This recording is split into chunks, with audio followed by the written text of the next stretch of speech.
जो श्राउड के बारे में सवाल है कि वो फिल्म एमटीए ने बनाई थी तो वो काफ़ी अच्छी थी, मगर वो पूछना था कि श्राउड के ऊपर कोई ब्लड स्टेन या कोई डीएनए है उसके ऊपर, जो अगर आप ब्लड स्टेन्स तो हैं, और वो जो उन्होंने टेस्ट ये किया है, मैं बता रहा हूँ ना, स्पेन वाला जो रुमाल है उसके जो ब्लड के सैंपल टेस्ट किए हैं, उनका ख्याल है वही है जो उस श्राउड के ऊपर है, इसलिए वो एक आदमी का है।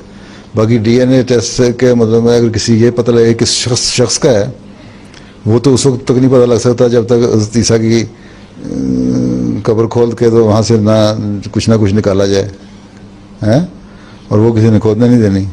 शायद कोई वक्त आए, लेकिन अब तो उन्होंने उसको देखने से ही मना कर दिया है जब से फिल्में बननी शुरू हुई हैं और सवाल उठने शुरू हुए हैं और बहस शुरू हो गई है कि आया ये ईसा की कब्र है या किसकी है।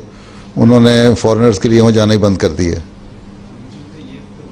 हैं, ये फिल्म थी जो स्क्रीन पे दिखा रहे हैं ये श्राउड वाली, अब यूट्यूब पे भी है, मगर काफ़ी अच्छी है। I was about 75। हाँ, तो खैर ये तो उसके है ना, इसकी बाइबल के कोटेशन है ना। और जो इसमें लिखा, इसमें भी जो ज़्यादा जो कपड़ा कल परसों ही आया वो उनकी रिपोर्ट स्पेन से भी, वो जो कपड़ा रुमाल है उसके ऊपर भी एलो और मेर की जो है ना, जिसको मोर कहते हैं उर्दू में, उसके ज़्यादा निशानात हैं।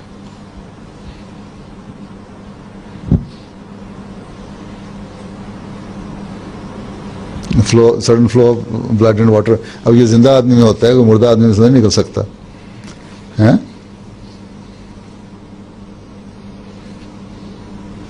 और ये निशान है, ये असल में जब आग लगी थी एक जगह जहाँ रखा हुआ था चर्च में, तो वहाँ जो उसके जो मेटल के या ब्रास के कुछ ऊपर थे कील और कुछ वो मेल्ट हो गए, जो पिघले के नीचे आए हैं ना, तो वो उसको सुराख कर गए कपड़े में, उसकी वजह से वो निशान बाज नज़र आ जाते हैं।